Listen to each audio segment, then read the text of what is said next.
All right, so when the world's biggest pop star and a football superstar get together, you expect the internet to, do what it does, completely melt down. But the reaction to Taylor Swift and Travis Kelce from one particular political corner was, well, it was something else.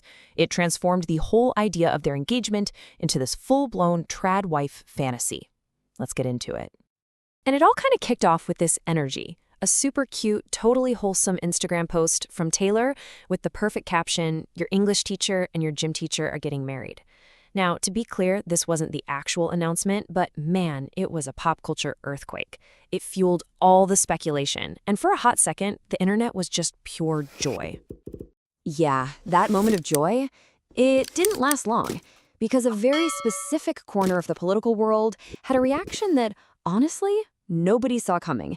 They turned a celebrity relationship into the next big battle in the culture wars. So first up was this really fascinating wave of hope. The idea that marriage could fundamentally change who Taylor Swift is, politically. The hope that she would become a trad wife, a woman who embraces a more traditional, conservative role at home. And leading this charge was conservative commentator Charlie Kirk, who jumped on his podcast with a very specific theory, all ready to go. So here's the core of his argument. Marriage and motherhood could be a de-radicalizing force for her. He's basically suggesting her liberal views are just a phase, something that a traditional family life could maybe fix. And he didn't stop there. He claimed this wouldn't even be a conversion, but a return. The idea is that marriage would just reconnect her to this conservative backbone he believes she had all along. Okay, so let's move to the next theme, because this is where the takes got even more intense. It really quickly became less about their personal happiness and way more about their demographic duty. And this just perfectly illustrates that shift. You have pundit Scott Jennings on CNN framing their potential family not as a personal choice, but as a contribution to Western civilization itself. The stakes were suddenly very, very high. Now, what's really driving this is a specific ideology called natalism. It's basically the belief that a society's health and its future really depend on a high birth rate. And that became the central lens for how a lot of conservatives started viewing this relationship. Which brings us to this wild take from Timothy Carney of the American Enterprise Institute. He suggested that their personal decision to have kids could be so culturally powerful, it could literally trigger a national baby boom. A whole baby boom. And believe me, that was just the beginning. The takes started coming fast and furious. This idea that their marriage was some kind of green light for the masses went totally viral in conservative circles. You had Colin Rugg arguing that because millions of her fans hang on her every move, her getting married would essentially give them all social permission to do the same. Then Ben Shapiro echoed this, calling the whole thing an excellent thing, and straight up hoping that other single people would follow their lead.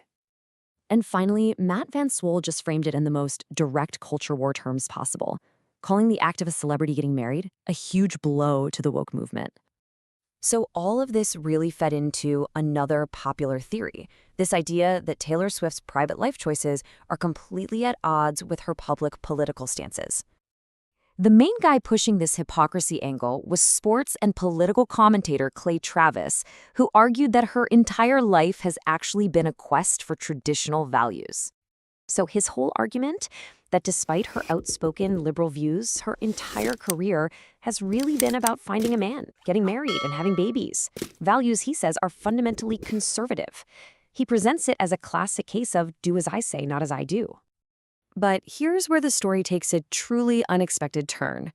Amid all the theories and the culture war declarations, some of her biggest political adversaries just said congratulations. No, seriously, the very people who have been most publicly at odds with her, their reactions were not what you'd expect at all. That's right. Donald Trump, who Swift has actively campaigned against, had nothing but praise, calling them both terrific and wishing them luck. A complete 180 from his usual rhetoric. And then you had Senator Marsha Blackburn, who, you might remember, Swift once famously called Trump in a wig. She also put politics aside to extend her best wishes to the couple. So, what are we supposed to make of all this? Is a celebrity engagement really a huge blow to the woke movement and the start of a new baby boom? Or is this just a case of conservatives projecting their own hopes and dreams onto the world's biggest star? Let us know what you think in the comments.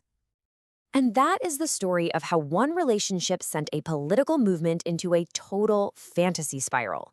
If you found this breakdown interesting, do us a huge favor and hit that like button, subscribe, and ring the bell for more explainers just like this one. Thanks for watching.